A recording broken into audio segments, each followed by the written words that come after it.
ক্ষমতায় যারাই আসুক তাদের হাসিনার গুম খুনের বিচার করতে হবে বললেন তারেক রহমান। সংস্কারের বিষয়ে বিএনপি প্রতিশ্রুতিবদ্ধ। চীনের প্রেসিডেন্টের সঙ্গে প্রধান উপদেষ্টার বৈঠক 28 মার্চ, জানালেন প্রেস সচিব। রাষ্ট্রীয় সংস্কারে থাকবে বিশ্ব সম্প্রদায়ের সমর্থন। বিদেশি যারা আমাদের যারা ভালো পার্টনার আছেন, আমাদের ওয়েল উইশার আছেন, তারা আমাদেরকে তাদের সাপোর্টের কথা জানিয়েছে। আবরার হত্যা মামলায় 20 জনের মৃত্যুদণ্ড ও 5 জনের যাবজ্জীবন বহাল। সন্তুষ্ট রাষ্ট্রপক্ষ, রায় দ্রুত কার্যকর চায় পরিবার। আপনি যত শক্তিশালী হন না কেন, আপনার পিছনে যত শক্তি থাকুক না কেন, সত্য একদিন প্রতিষ্ঠিত এবং ন্যায় বিচার প্রতিষ্ঠিত হবে। আমরা আসলে অপেক্ষায় আছি যে কবে এদের রায় কার্যকর হবে। ঢাকা ছাড়া বাকি 63 জেলায় হবে স্বাধীনতা দিবসের কুচকাওয়াজ, জানালো প্রধান উপদেষ্টার প্রেস উইং। প্রশাসনকে দেওয়া হয়েছে নির্দেশনা। যুক্তরাষ্ট্রের আগ্রাসনের জবাবে পাল্টা হামলার হুঙ্কার ইয়েমেনের। হারান হামাসের নিন্দা, আলোচনার আহ্বান মস্কোর। এবং বাংলাদেশের ফুটবল অনন্য উচ্চতায় পৌঁছাবে আশা বাফুফের সভাপতির। ইউনাইটেড কমার্শিয়াল ব্যাংকের সঙ্গে 5 বছরের চুক্তি।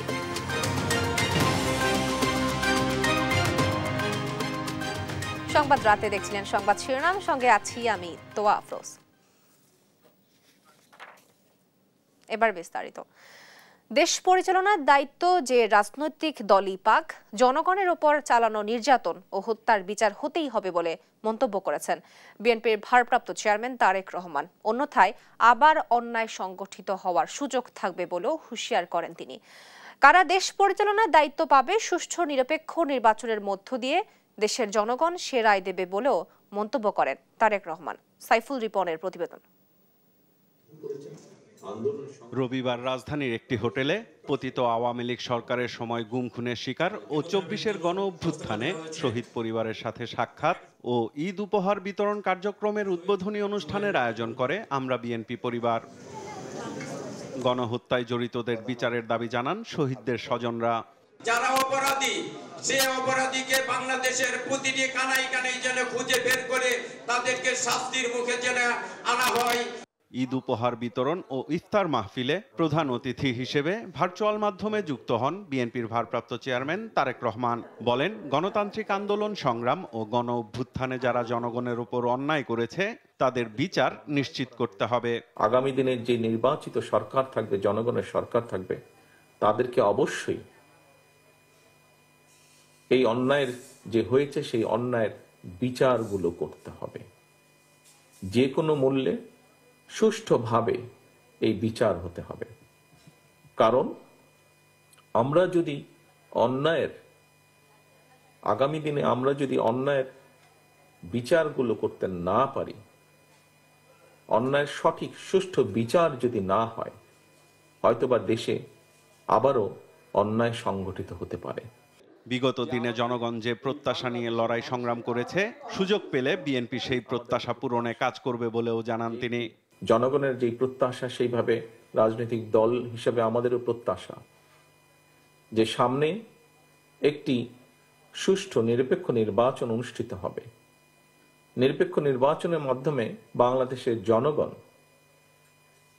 তাদের সরকারকে বা কারা সরকার গঠন করবে সেই সিদ্ধান্ত তারা দেবেন বাংলাদেশের জনগণ। এদিকে জাতীয় প্রেস ক্লাবে বাংলাদেশ ফেডারেল সাংবাদিক ইউনিয়ন ও ঢাকা সাংবাদিক ইউনিয়নের ইফতার মাহফিলে অংশ নিয়ে বিএনপি মহাসচিব মির্জা ফখরুল ইসলাম আলমগীর বলেন, দ্রুত নির্বাচন না দিলে ফের মাথাচাড়া দিয়ে উঠবে ফ্যাসিস্টরা। অত্যন্ত প্রয়োজনীয় যে সমস্ত সংস্কারগুলো প্রয়োজন, সেই সংস্কারগুলো করে দ্রুত জাতীয় সংসদ নির্বাচনের দিকে যাবে। কারণ আমরা যেটা লক্ষ্য করেছি অতীত অভিজ্ঞতা থেকে, যে যত দেরি হবে তত বেশি আবার এই বাংলাদেশের পক্ষের যে শক্তি, সেই শক্তিকে পরাজিত করবার জন্য এর বিরুদ্ধে শক্তি অর্থাৎ ফ্যাসিস্ট শক্তিরা আবার মাথা চালা দিয়ে উঠতে শুরু করেছে ইতিমধ্যে। সাইফুল রিপন, দেশ টিভি, ঢাকা।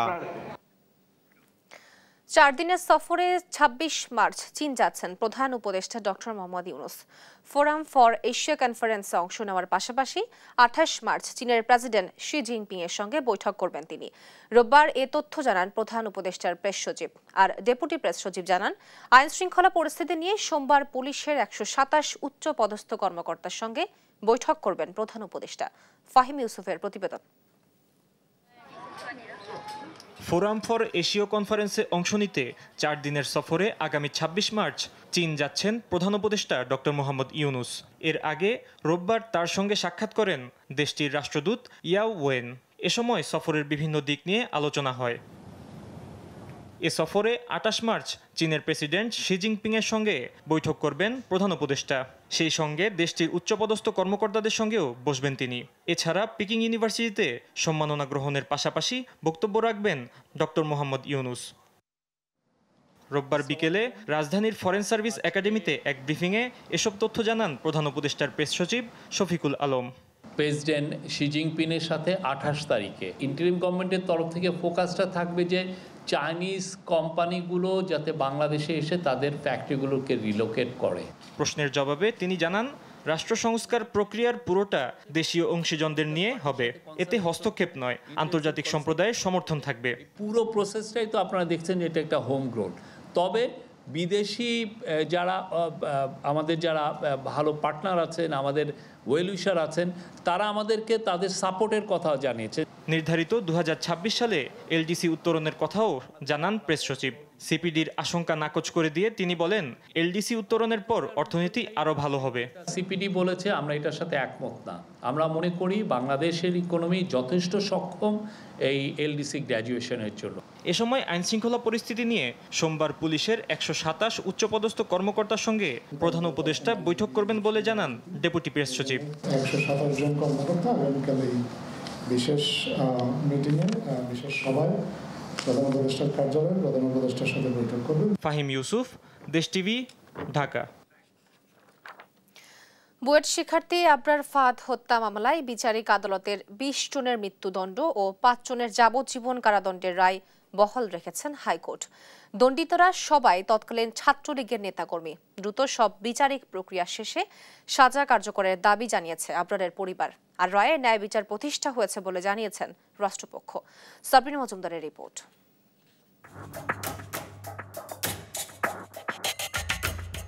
2019 সালের 6 অক্টোবর 2011 নম্বর রুমে বড় ভাইয়েরা তোকে ডাকে এই বলে বুয়েটের শেরে বাংলা হলে আবরার ফাহাদকে ডেকে নিয়ে দফায় দফায় পিটিয়ে হত্যা করা হয়। সারা রাত নির্যাতন করে হত্যা করে তার মরদেহ ফেলে রাখা হয় সিঁড়ির নিচে। এই ঘটনায় উত্তাল হয়ে ওঠে বুয়েট সহ বিভিন্ন ক্যাম্পাস। 3 দিনের মধ্যে গ্রেফতার করা হয় 22 জনকে। এরা সবাই তৎকালীন ছাত্রলীগের নেতাকর্মী। 2021 সালের 8 ডিসেম্বর ঢাকার দ্রুত বিচার ট্রাইব্যুনাল 1 আবরার ফাহাদ হত্যা মামলায় বুয়েটের 20 শিক্ষার্থীকে মৃত্যুদণ্ড ও 5 আসামিকে যাবজ্জীবন দণ্ড দিয়ে রায় দেন। পরবর্তীতে 5ই আগস্ট দেশে পট পরিবর্তনের পর গত বছরের 28 নভেম্বর রাষ্ট্রপক্ষের পেপার বুক উপস্থাপনের মধ্য দিয়ে নতুন করে শুনানি শুরু হয়। রবিবার বিচারিক আদালতের রায়কে সঠিক ও যুক্তিযুক্ত মনে করে 20 জনের মৃত্যুদণ্ডের রায় বহাল রাখেন হাইকোর্ট। বহাল রাখা হয় 5 জনের যাবজ্জীবন সাজাও। আবরার ফাহাদের মৃত্যুর মধ্য দিয়ে মেধাবী ছাত্র সমাজ একটি নতুন জীবন পেয়েছে বলে জানান অ্যাটর্নি জেনারেল মোহাম্মদ আসাদুজ্জামান। এই রায়ের মধ্য দিয়ে সমাজ বার্তা গেল যে আপনি যত শক্তিশালী হন না কেন, আপনার পিছনে যত শক্তি থাকুক না কেন, সত্য একদিন প্রতিষ্ঠিত এবং ন্যায় বিচার প্রতিষ্ঠিত হবে। আবরার ফাহাদের মৃত্যু এক্সপোজ করেছে যে রাজনৈতিক ফ্যাসিজম কিভাবে দিনে দিনে বাড়তে পারে। শিক্ষা প্রতিষ্ঠানে এমন হত্যাকাণ্ড না ঘটে সেই প্রত্যাশা রেখে দ্রুত রায় বাস্তবায়ন চান আবরারের বাবা। আর আবরারের ভাই জানালেন কারাগার থেকে আসামি পালিয়ে যাওয়ার হতাশার কথা। এই বিষয়টা আসলে সম্পূর্ণ আমাদের জন্য হতাশার, কারণ আমরা আসলে অপেক্ষায় আছি যে কবে এদের রায় কার্যকর হবে। আর সেখানে আমরা কাইন্ড অফ তার মধ্যে হঠাৎ করে জানতে পারতেছি একজনকে পালিয়ে চলে গেছে। ইভেন সে হচ্ছে এমন একজন যে হচ্ছে তাকে রুমে ডেকে নিয়ে গেছে এবং মারার সময় যে উপস্থিত ছিল এমন একজন হচ্ছে সেখান থেকে পালিয়ে চলে গেছে। হাইকোর্টে যে রায় দিয়েছে এটা আমরা আপাতত সন্তুষ্ট, কিন্তু আমরা চাই যাতে দ্রুত এই রায়টা কার্যকর হয়, সেই জন্য এটা ব্যবস্থা করা হয়। তবে রায়ে অসন্তুষ্টি প্রকাশ করেন আসামি পক্ষ। আপিল করার ঘোষণা দেন আইনজীবীরা। ট্রায়াল ট্রাইব্যুনাল অস্তিত্বহীন ডিপোজিশন ইনসার্ট করে রায় দিয়েছিলেন। 342-এ তার বিরুদ্ধে একটিও ইনক্রিমিনেটিং এভিডেন্স নাই। আমরা সেই প্রত্যাশায় রাখতেছি যে ইনশাল্লাহ মহামান্য আপিল বিভাগ এই বিষয়গুলি বিবেচনায় নিয়ে ন্যায় বিচার প্রতিষ্ঠা করবেন। আব্বারের হত্যার সঙ্গে জড়িত 25 আসামির 4 জন পলাতক, এর মধ্যে সবাই মৃত্যুদণ্ডপ্রাপ্ত আসামি। সাবরিনা মজুমদার, দেশ টিভি, ঢাকা। সংস্কার কাজ চলমান থাকায় ঢাকা জেলা ছাড়া দেশের বাকি 63 জেলায় যথাযোগ্য মর্যাদার সাথে কুচকাওয়াজ আয়োজন ও বীর মুক্তিযোদ্ধাদের সংবর্ধনা প্রদানের সিদ্ধান্ত নিয়েছে অন্তর্বর্তী সরকার। সন্ধ্যায় প্রধান উপদেষ্টার কার্যালয়ের প্রেস উইং থেকে বিষয়টি নিশ্চিত করা হয়। বলা হয়, 26 মার্চ স্বাধীনতা দিবসে এবছর কুচকাওয়াজ অনুষ্ঠিত হবে না বলে প্রকাশিত খবরটি সত্য নয়। ঢাকার জাতীয় স্টেডিয়ামে সংস্কার কাজ চলমান থাকায় গত কয়েক বছরের ন্যায় এবছরও ঢাকায় কুচকাওয়াজ আয়োজন সম্ভব হচ্ছে না। তবে দেশের বাকি 63 জেলায় যথাযোগ্য মর্যাদার সাথে কুচকাওয়াজ আয়োজন ও বীর মুক্তিযোদ্ধাদের সংবর্ধনা প্রদান করবে অন্তর্বর্তী সরকার। এ বিষয়ে প্রয়োজনীয় পদক্ষেপ গ্রহণ করতে সব জেলা প্রশাসককে প্রয়োজনীয় নির্দেশনা প্রদান করা হয়েছে বলেও জানায় প্রধান উপদেষ্টার প্রেস উইং। আগামী জাতীয় সংসদ নির্বাচন সুষ্ঠু ও গ্রহণযোগ্য করতে ইসিকে সার্বিক সহায়তার কথা জানিয়েছে ইউরোপীয় ইউনিয়ন। এরই অংশ হিসেবে নির্বাচন পর্যবেক্ষক, রাজনৈতিক দলগুলোর এজেন্ট সহ নির্বাচন সংশ্লিষ্টদের প্রশিক্ষণ দিতে চায় তারা। সকালে ইইউ প্রতিনিধি দলের সঙ্গে বৈঠক শেষে এসব কথা বলেন সিসিএএমএম নাসির উদ্দিন। শিউলি রায়ের রিপোর্ট। রোববার সকালে ইউরোপীয় ইউনিয়নের রাষ্ট্রদূত মাইকেল মিলারের নেতৃত্বে 5 সদস্যের প্রতিনিধি দল দেখা করে প্রধান নির্বাচন কমিশনারের সঙ্গে। প্রায় 1.5 ঘন্টার বৈঠক শেষে গণমাধ্যমের সাথে কথা বলেন ইইউ রাষ্ট্রদূত এবং সিএসি। জানান, নির্বাচনের প্রস্তুতির অগ্রগতি নিয়ে আলোচনা হয়েছে। আমরা বাজেট চেয়েছি সরকারের কাছে, সেটা জানিয়েছি। তবে ওনারা আমাদেরকে সাহায্য করতে চান। ইউএনডিপি অলরেডি একটা নিড অ্যাসেসমেন্ট করেছে আমাদের এখানে, একটা টিম পাঠিয়েছিল ইউএনডিপি। আমাদের কি কি প্রয়োজন হতে পারে ওনাদের কাছ থেকে সাহায্য জানতে চেয়েছিল। ওরা একটা প্রজেক্টও বানিয়েছে ইউএনডিপি। ওনারা ইউএনডিপির সাথে এবং আইএফএস-এর সাথে কোঅর্ডিনেট করে তারপরে আমাদেরকে সহযোগিতার হাত বাড়িয়ে দেবেন। ইইউ পর্যবেক্ষণ এজেন্ট সহ নির্বাচন সংশ্লিষ্টদের প্রশিক্ষণ দিতে আগ্রহী বলে জানান সিএসি। ইলেকশন এজেন্ট যারা থাকে তাদের একটা ট্রেনিং এর একটা ব্যবস্থা করার জন্য, এটা তো আমাদের আওতার বাইরে। আমরা আমাদের লোকগুলাকে ট্রেনিং দিতে পারি, আমাদের পুলিং অফিসার, প্রিসাইডিং অফিসার এগুলাকে ট্রেনিং দিতে পারি, কিন্তু এখন রাজনৈতিক নেতাদের, ক্যান্ডিডেটদের, এজেন্টদেরকে ট্রেনিং দেওয়াটা কিভাবে করা যেতে পারে, ওনারা সেই সাহায্যটা আমরা চেয়েছি। আর মাইকেল মিলার জানান, আগামী নির্বাচন আন্তর্জাতিক মানের করতে বাংলাদেশকে সহযোগিতা করবে ইউরোপীয় union. Chief Election Commissioner that the European Union will support the conduct of elections in this country in line with international standards, and we will do this with a significant financial package as well as offering our experience and expertise, and that this extends as well to an offer to deploy an election observation mission should that be the wish of the authorities here in Bangladesh. এর আগে গেল মঙ্গলবার ঐক্যমত কমিশনের সঙ্গে বৈঠক করেন Michael Miller. বর্তমান সরকারের সংস্কার কার্যক্রমের পূর্ণ সমর্থনের কথা জানান তিনি।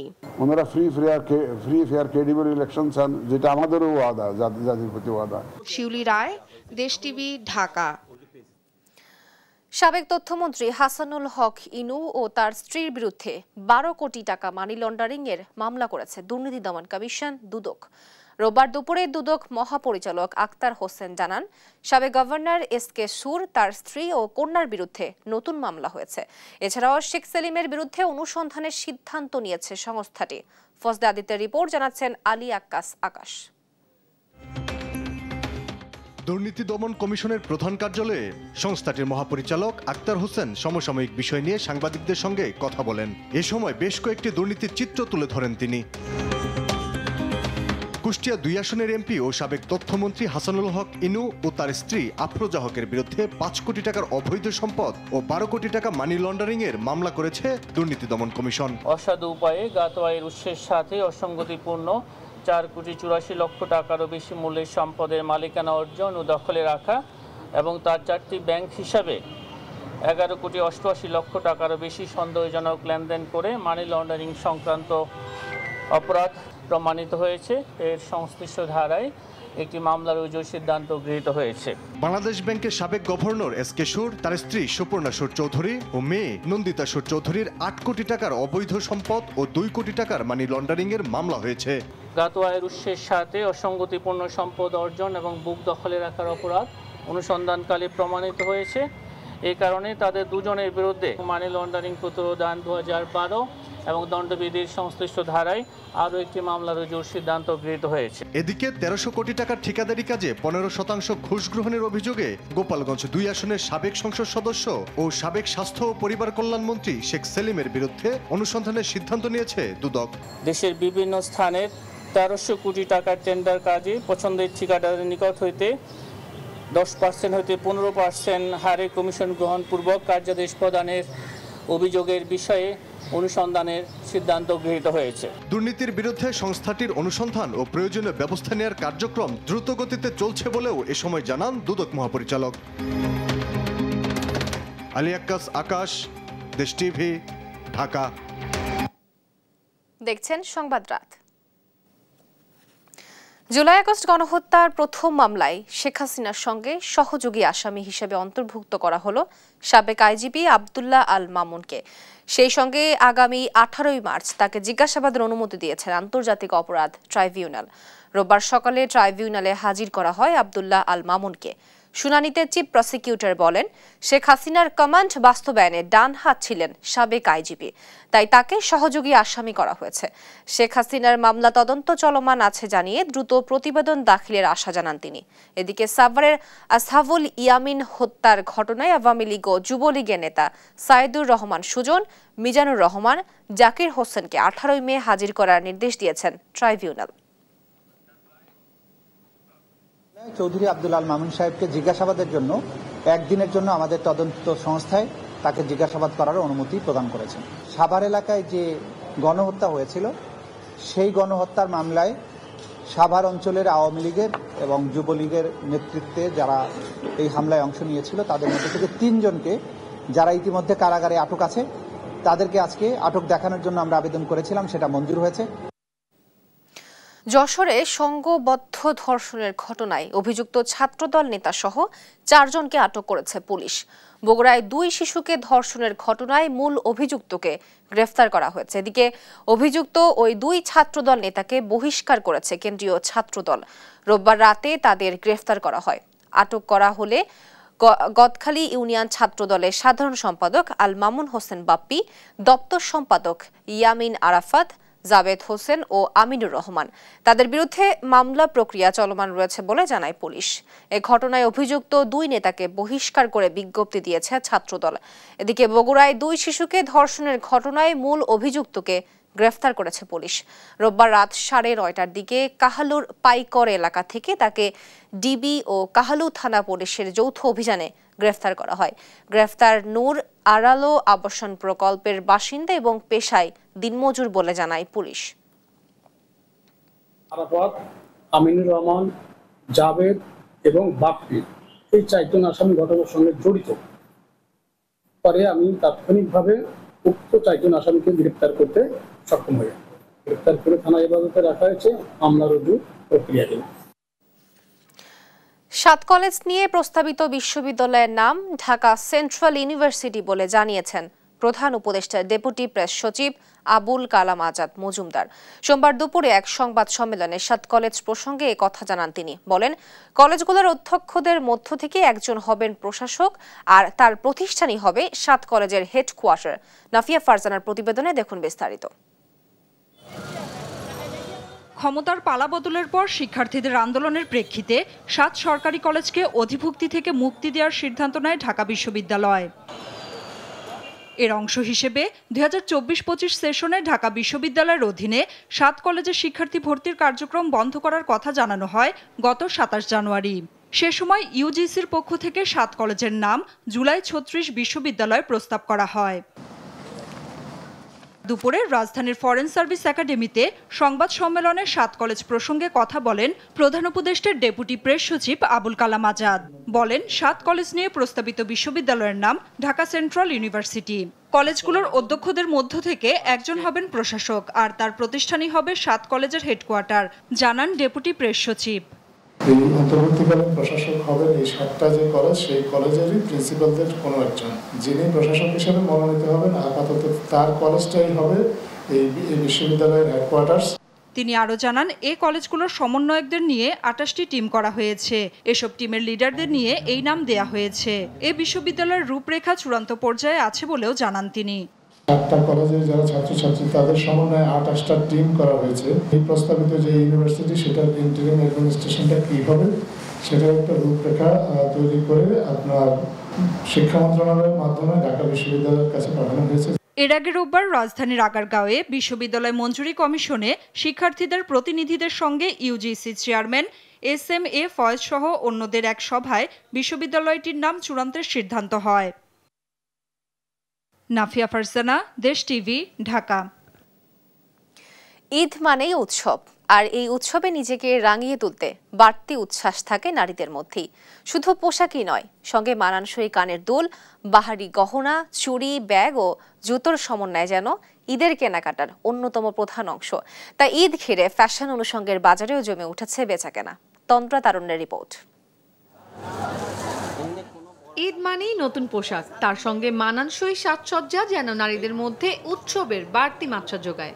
বাহারি ডিজাইনের 3 পিস, শাড়ি কিংবা গাউন, সবকিছুর সঙ্গেই দরকার ম্যাচিং গহনা, ব্যাগ, জুতা, চুড়ি ও অন্যান্য অনুষঙ্গ। তাই ঈদ ঘিরে নারীদের কেনাকাটা জমে উঠেছে রাজধানীর বিপণী বিতানগুলোতে। ক্রেতাদের চাহিদার কথা মাথায় রেখে পসরা সাজিয়েছেন দোকানিরাও। এবারের ঈদে চৈত্রের খরতাপে সুতি ও হালকা রঙের পোশাকের পাশাপাশি নজর কাড়া বাহারের পোশাকের দিকে ঝুঁকছেন নারীরা। বিক্রেতারা বলছেন, পাকিস্তানি লোন, এমব্রয়ডারি করা স্টিচ ও আনস্টিচ 3 পিসের কদর বেশি।